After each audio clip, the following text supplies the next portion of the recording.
Évangile de Jésus-Christ selon saint Luc.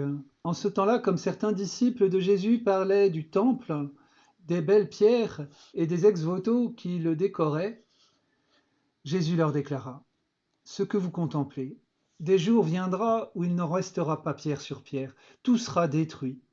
Ils lui demandèrent: Maître, quand cela arrivera-t-il?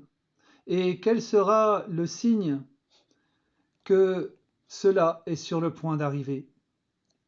Jésus répondit: Prenez garde de ne pas vous laisser égarer, car beaucoup viendront sous mon nom et diront: C'est moi, ou encore: Le moment est tout proche, ne marchez pas derrière eux. Quand vous entendrez parler de guerre et de désordre, ne soyez pas terrifiés. Il faut que cela arrive d'abord, mais ce ne sera pas aussitôt la fin. Alors Jésus ajouta: On se dressera nation contre nation, royaume contre royaume. Il y aura de grands tremblements de terre et en divers lieux des famines et des épidémies. Des phénomènes effrayants surviendront et de grands signes venus dans le ciel. Mais avant tout cela, on portera la main sur vous et on vous persécutera. On vous livrera aux synagogues et aux prisons. On vous fera comparaître devant des rois et des gouverneurs à cause de mon nom. Cela sera pour vous l'occasion de rendre témoignage. Mettez-vous donc dans l'esprit que vous n'avez pas à vous préoccuper de votre défense. C'est moi qui vous donnerai un langage et une sagesse à laquelle tous vos adversaires ne pourront ni résister ni s'opposer. Vous serez livrés même par vos parents, vos frères, votre famille, vos amis, et ils feront mettre à mort certains d'entre vous. Vous serez détestés de tous à cause de mon nom, mais pas un cheveu de votre tête ne sera perdu. C'est par votre persévérance que vous serez sauvés. Acclamons la parole de Dieu. Louange à toi, Seigneur Jésus.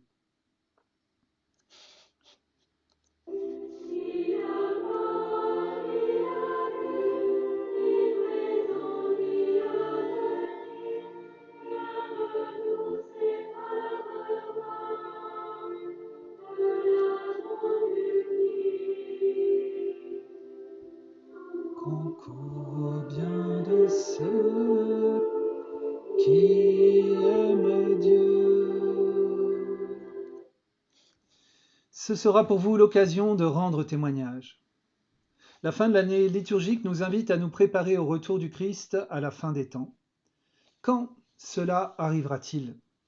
Nul ne sait le jour ou l'heure.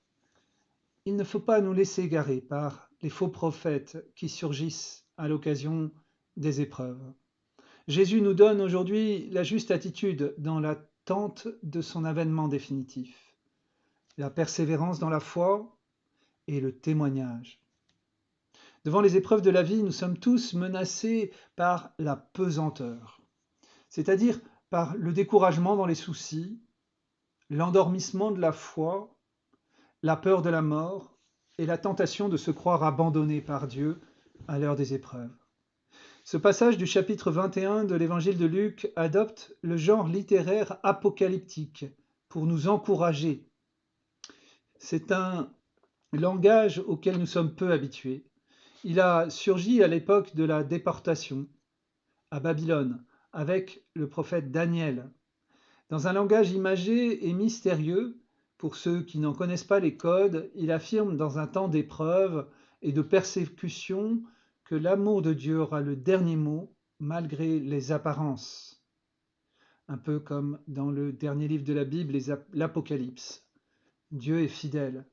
Il n'abandonne pas son peuple. Son règne vient certainement.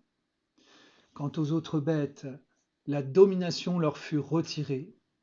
Je regardais au cours des visions de la nuit et je voyais venir avec les nuées du ciel comme un fils d'homme. Il parvint jusqu'au vieillard et on le fit avancer devant lui. Il lui fut donné domination, gloire et royauté.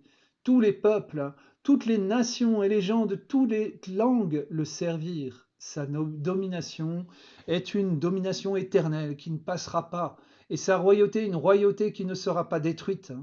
Daniel 7, 12 à 14. À chaque fois que Jésus parle de lui-même, en parlant du Fils de l'homme, il fait référence à cette prophétie de Daniel qui annonce la venue du règne définitif de Dieu et la délivrance du mal. Saint Paul a fait l'expérience bouleversante de la rencontre du Christ dans sa vie lui aussi. Il est devenu un des plus grands missionnaires de l'histoire. Il a connu de nombreuses persécutions et situations angoissantes, et cependant il proclame son espérance et il nous encourage chacun. Mais en tout cela, nous sommes les grands vainqueurs grâce à celui qui nous a aimés. J'en ai la certitude, ni la mort, ni la vie, ni les anges, ni les principautés célestes, ni le présent, ni l'avenir, ni la puissance, ni les hauteurs, ni les abîmes, ni aucune autre créature.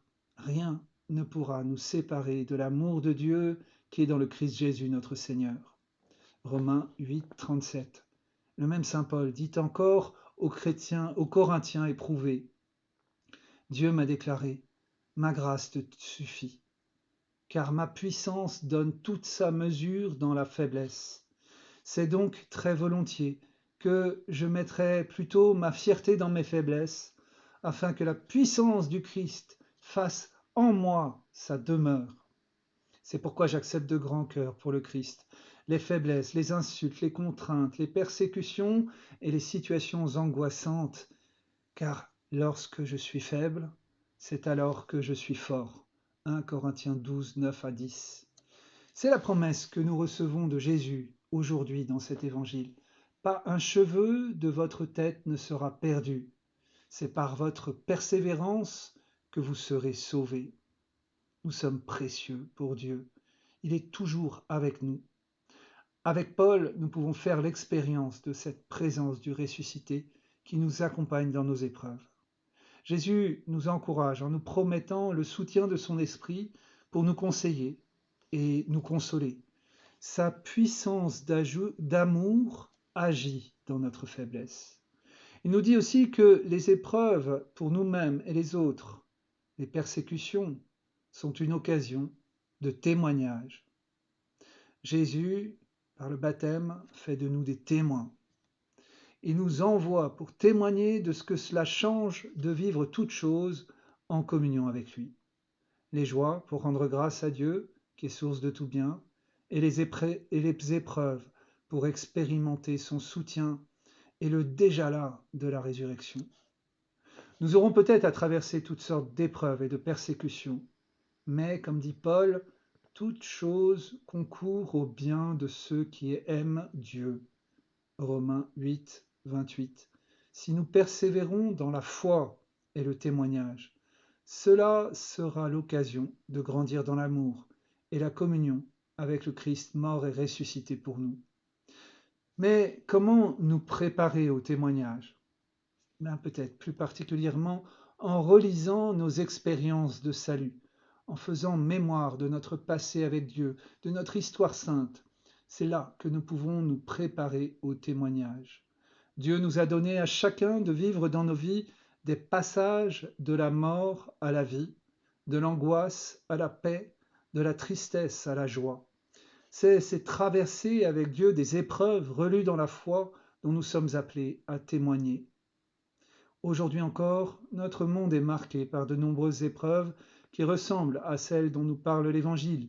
Épidémie de Covid, guerre en Ukraine et ailleurs, inflation, société de plus en plus inégalitaire.